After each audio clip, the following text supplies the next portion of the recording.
Let's come to next question. पढ़ो बेटा, easy question है, आसान क्वेश्चन है। Pure water is enclosed in a sealed container and equilibrium is achieved. ये वही dilute solutions and colligative properties questions जो होता है वेपर प्रेशर का क्वेश्चन है। तो ये बताओ, लिक्विड और उसके वेपर्स में इक्विलिब्रियम आ गया होगा, यहां जो वेपर प्रेशर होगा बच्चों वो आपका P नॉट होगा। P नॉट मतलब not any other species, only pure solvent water या जो भी सॉल्वेंट है।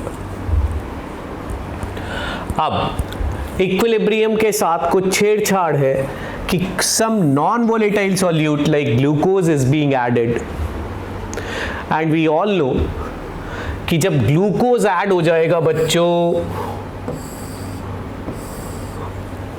जब ग्लूकोज ऐड हो जाएगा तो ग्लूकोज भी कुछ जगह ऑक्यूपाई करेगा सरफेस पे कुछ जगह ऑक्यूपाई करेगा। तो अब मैं दो फिगर बना रहा हूं आपके लिए।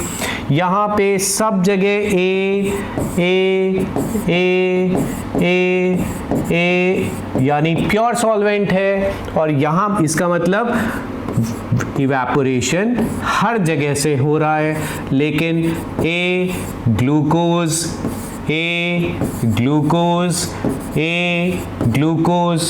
Is non volatile solute. तो अब बच्चों इवेपोरेशन सिर्फ वोलेटाइल जगह से हो रहा है। तो आप खुद देख सकते हो कि vapour pressure of pure solution और प्योर सॉल्वेंट में बच्चों किसका वेपर प्रेशर ज्यादा होगा? प्योर सॉल्वेंट का vapour pressure solution containing non volatile solvent से ज्यादा होगा। चलो अब देखते हैं। तो अब ये बताओ, अगर उसने पूछा है what will be the effect of addition of glucose, vapour pressure अपना कम हुआ, क्या मतलब है इसका? वेपर प्रेशर कम होने का मतलब कंडेंसेशन बढ़ गया। लिक्विड गैस में अगर जाता तो वेपर प्रेशर बढ़ता। वेपर प्रेशर कम होने का मतलब क्या है? कि गैस लिक्विड की तरफ गया है, कंडेंसेशन हुआ है। तो अगर गैस लिक्विड की तरफ गया है तो बताओ ये रिएक्शन किस तरफ शिफ्ट हुई है? बैकवर्ड शिफ्ट हुई है।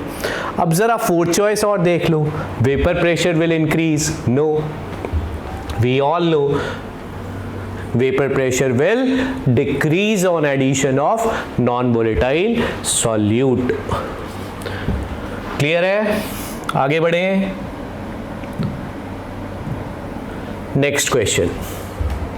इसमें बच्चों इस बात पे बहुत जोर देना पड़ेगा तो क्वेश्चन हमें समझ में आएगा। बढ़िया क्वेश्चन लगा मुझे ये।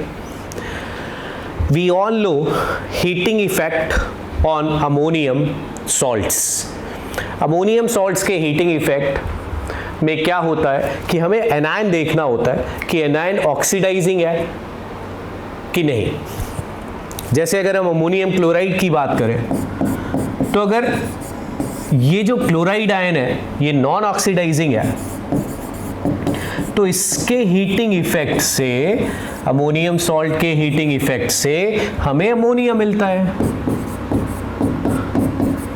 लेकिन अगर बच्चों ये वाला सॉल्ट में जो एनायन है वो ऑक्सीडाइजिंग होने लगता है तो अमोनिया को वो ऑक्सीडाइज करता है, क्योंकि N यहाँ पे बच्चों -3 में है। अब ऑक्सीडाइज करता है तो वो किस में ऑक्सीडाइज होता है? जनरली N 0 में जाता है यानी N2 बनती है, कभी कभी N2O भी बनती है।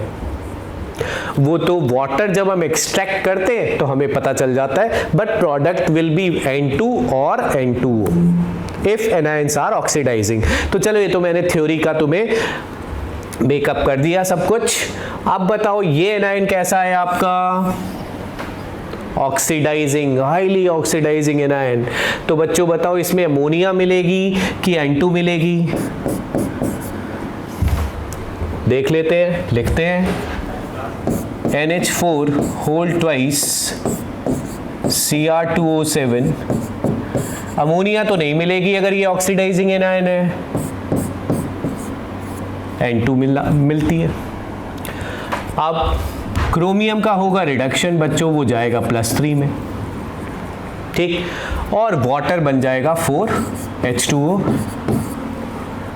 ये मिली हमें नाइट्रोजन, ठीक। अब मैं ज़रा दूसरे सॉल्ट का हीटिंग इफेक्ट लिख दूं, NH4NO2। हमें पता है कि HNO2 का जो नाइट्राइट आयन है और HNO3 का जो नाइट्रेट आयन है, ये भी बहुत ऑक्सीडाइजिंग होते हैं, तो इनके प्रेजेंस में भी अमोनिया नहीं मिलेगी, या तो N2 मिलेगी या N2O मिलेगी।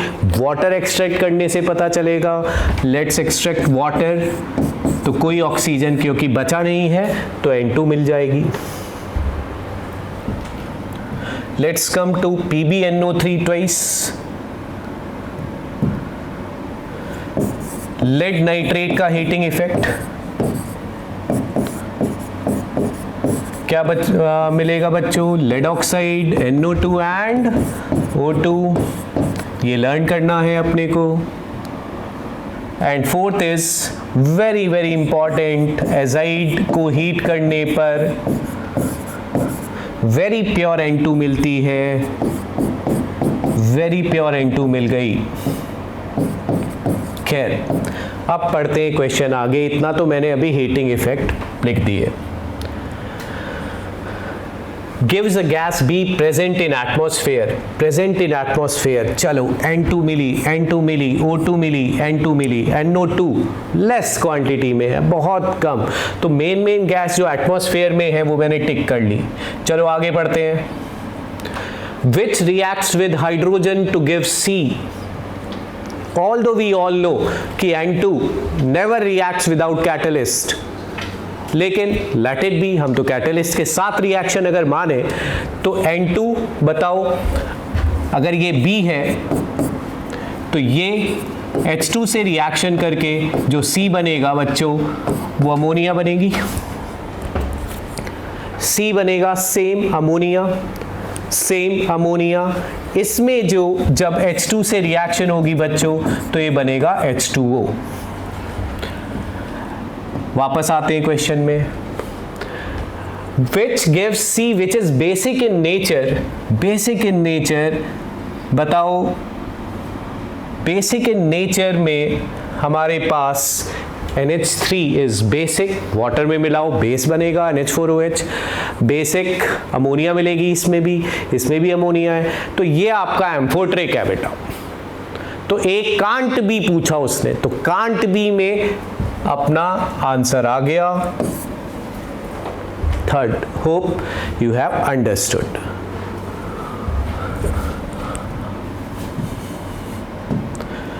The next question is again easy question. ये बताओ सल्फाइड आयन CuS के साथ, कॉपर आयन के साथ CuS बनाता है, ठीक है। It's a very sparingly soluble salt जिसका KSP नियर बाय 10⁻⁻37 होता है। ये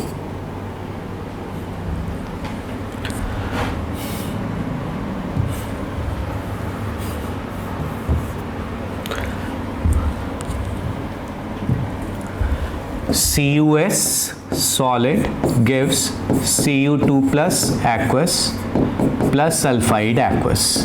इस रिएक्शन का K इक्विलिब्रियम यानी KSP इट इज अप्रॉक्सीमेटली 6 × 10⁻⁻37। मैं तो समझाने के लिए बच्चों ये ले रहा हूँ।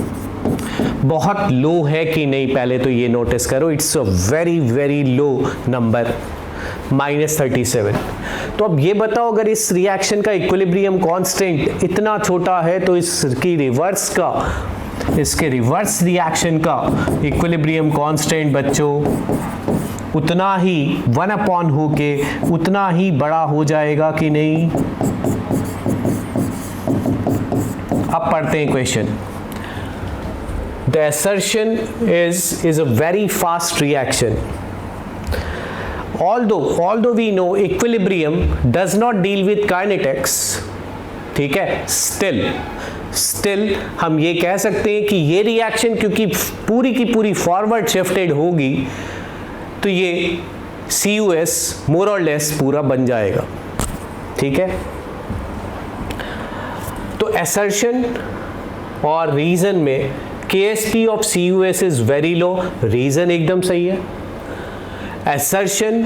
असर्शन में अगर हम ये कंप्लीट मान लें, ठीक है, कंप्लीट मान लें, और मैं इसमें थोड़ा सा ये बोल दूं कि काइनेटिक्स के हिसाब से अगर रिएक्शन कंप्लीट है तो it can be set to be fast, तो असर्शन भी आपका ट्रू हो जाएगा, रीजन भी आपका ट्रू हो जाएगा, ठीक है, और रीजन करेक्ट एक्सप्लेनेशन भी हो जाएगा क्योंकि KSP को हमने रिवर्स करा।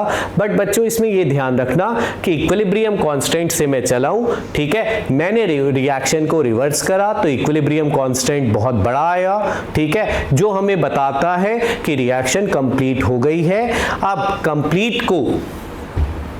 कंप्लीट को what we are dealing it as KF, equilibrium constant is KF by KB, ठीक है। KB को मैं बहुत छोटा मान के इसे KF मान रहा हूं, तो it will be a very fast reaction.